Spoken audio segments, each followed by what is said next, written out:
site. Você tem uma plataforma de negócios, troco na troca, venda consignada, o que você procura e precisa, você encontra na Rispoli, que informa que é hora de falar de futebol. 9h55 agora. Oliveira, bom dia. Bom dia, saudações a todos. Deixa eu antecipar um dos assuntos que a gente vai debater no Ganhando o Jogo de hoje. E é evidente que essa questão de penhora da Arena do Grêmio também vai ser debatido.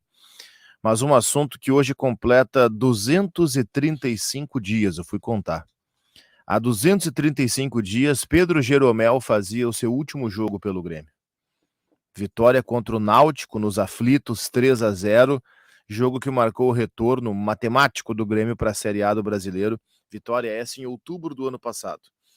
De lá para cá, os titulares do Grêmio ficaram fora das últimas partidas, com o time já classificado, foram para suas férias, voltaram a treinar em dezembro e em janeiro o Jeromel teve uma lesão. O Grêmio nunca estipula prazos, tem que fazer essa justiça. O prazo, ele enfim, tem uma espécie de...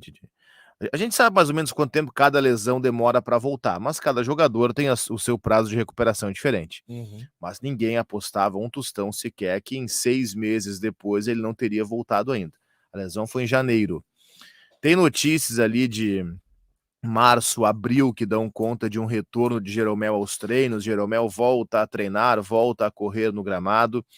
Ele dá uma entrevista no mês de maio dizendo que em no máximo 15 dias ele voltaria a trabalhar com bola, e nós já estamos em meados de junho, hoje é dia 14, e o Jeromel completa hoje 235 dias sem atuar pelo Grêmio.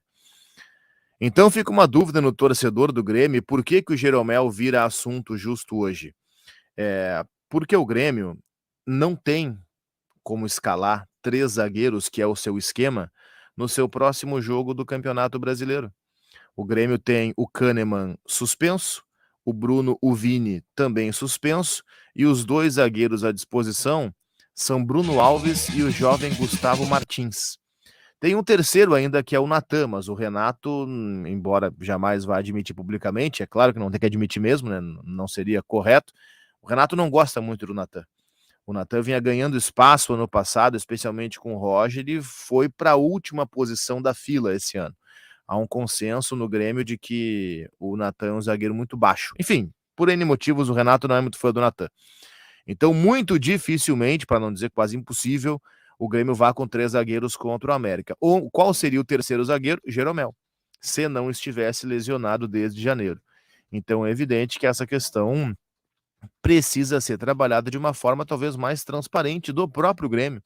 É muito tempo que o médico do Grêmio não fala, por exemplo, não dá entrevista, por exemplo, a respeito dessas situações. O Grêmio não divulga prazo de recuperação, os médicos não falam.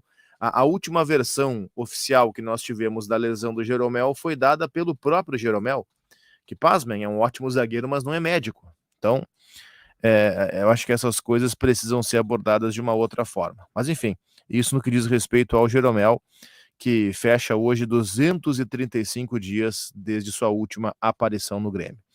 No que diz respeito ao Inter, a chegada de Ener Valencia programada para o dia 26, isso quer dizer 2 dias antes do último jogo do Inter da fase de grupos da Libertadores contra o Independiente Medellín, e é o reforço mais aguardado pelos colorados nessa temporada, o reforço que pode mudar o Inter de patamar.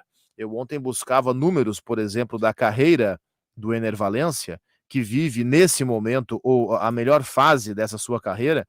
São números convidativos, são números interessantes. Se pegar o surgimento do Ener Valencia no Emelec, 171 jogos, 33 gols, aí nem tanto. Aí ele vai para o Pachuca, do México, 25 jogos, 18 gols, é uma bela média. Aí vai para a Inglaterra jogar no West Ham, 69 jogos, 10 gols, uma média ruim.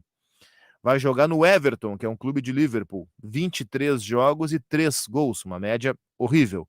Aí vai para o Tigres do México, 118 jogos, 34 gols. E aí no Fenerbahçe, o seu último clube agora, a melhor fase da carreira, 125 jogos, 65 gols, o novo reforço do Inter, que chega dia 26 a Porto Alegre. Bueno, deixa eu só fazer um registro aqui, lembrando que a hora certa, 10 horas, marcou eletrônico é Pran Higgs.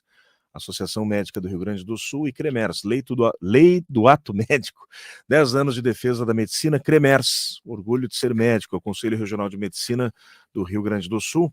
Tem mais futebol às 11, né, Oliveira? 11 horas ganhando o jogo para falar dessa história da interdição da Arena, para falar mais de Enervalência, para falar de seleção brasileira. Para quem ainda lembra, existe ainda seleção brasileira. Tá? Não tem vai técnico, jogar... mas tem seleção. Não tem nem seleção, mas tem lá. Vai jogar contra Guiné no sábado. Convocaram um zagueiro que eu nunca tinha ouvido falar na vida. No Robert Renan. Pois é, mas a pessoa está certa. Você conhecia o Robert Renan? Não conhecia o Robert Renan. Ninguém conhece o Robert Renan. Nós conhecíamos o Robert Renan. Ele foi convocado no lugar do Nino, que saiu lesionado. Eu lembro de Robert do Grêmio, aquele que jogou no Santos, lá nos anos 90. Sim, o Robert do Grêmio jogava junto com o Clóvis no ataque do Grêmio, meio atacante. Jogador de seleção é aquele que o Jurandir, Guilherme, o cara da esquina, o cara do campo, de qualquer canto, falou. Convocaram o Cristiano Oliveira. Sim, o barbudinho, aquele lateral. Não, mas não é mais assim, não, Zé Aldo. Não é mais assim há muito tempo. Não é mais assim. Outro dia eu vi Martinelli na seleção.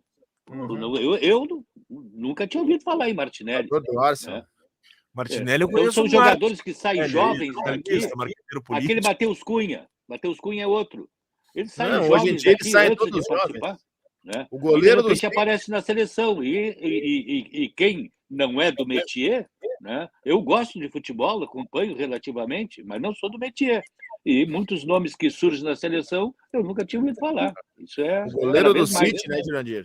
O Ederson, melhor jogador da final da Champions, não chega a jogar aqui no Brasil, né? Vai direto para a Europa, começa a jogar em Portugal. E vários outros. Quando o Hulk foi convocado, ninguém conhecia. Quando o Roberto Firmino foi convocado, saudoso Ricardo Vidarte, trabalhava com ele em outra casa, ele dizia, convocaram um jogador de videogame para a seleção brasileira. Era o Roberto Firmino, que ninguém conhecia, jogava no Hoffenheim. O Hulk foi um pouco assim, né? O Hulk, sim, o Davi Luiz foi assim, o Eder. Hoje em dia isso é absolutamente normal. Mas quem trabalha com futebol tem que conhecer esses caras, pelo menos aqueles mais em evidência. Mas eu vou insistir no meu ponto de vista. Seleção brasileira é o cara do Real Madrid, é o cara do Bayern de Munique, é o cara do Milan, da Inter, do Chelsea. É um grande jogador de um grande clube. Zé, era assim, não é mais. Em tendência eu vou concordar contigo, mas eu me permito as ressalvas aqui. Quem de nós conhecia Pedro Jeromel antes dele desembarcar no Grêmio? Tudo bem, o Grêmio não é a seleção brasileira. É mais do que a seleção brasileira, mas o fato é o seguinte... Eu gosto de me exibir, eu era o único comentarista da Crônica Gaúcha que conhecia mas tu era o único, né? Sim, era o único. Pois é. E olha o que foi Pedro Jeromel no Grêmio. Então, pode ser que apareça. Mas eu em essência, é que a memória do Zé puxa para um lado, e eu entendo, Zé, puxa para um lado no momento em que o Brasil tinha vários jogadores protagonistas nesses clubes. Hoje, os brasileiros do Real Madrid, eles estão convocados. São o Militão, o Vini Júnior, o Rodrigo, eles já estão convocados. Então, nós não temos mais 5 ou 6 destaques em cada um desses clubes, né? Bom, para fechar, agora sim, o nosso ouvinte lá de Caxias, eu só vou dar o primeiro nome dele, o Marcos, tá? Guilherme, bom dia. Integro a Associação de Pais e Mestres do Colégio São José, que eu pesquisei aqui, tem 120 anos, lá de Caxias. Muito obrigado por divulgar esse assunto importante. Teve um jornal aí de uma emissora concorrente que rotulou a gente como bolsonarista. Mas a questão não é de política, é uma questão de princípios e valores. Obrigado, um abraço. Obrigado aqui ao Marcos de Caxias do Sul, pela mensagem e pela audiência também, tá certo? E para fechar, o Poli ali na redação tá em depressão com isso aqui. Muitos ouvintes não devem ter visto. Vocês já ouviram falar da Pirex, né? Sim. Pratos Pirex. Pirex, virou sinônimo, né? Falava, pega aquele Pirex ali. A Pirex, fabricante americana de utensílios de cozinha, né? Travessas, pratos, pediu falência.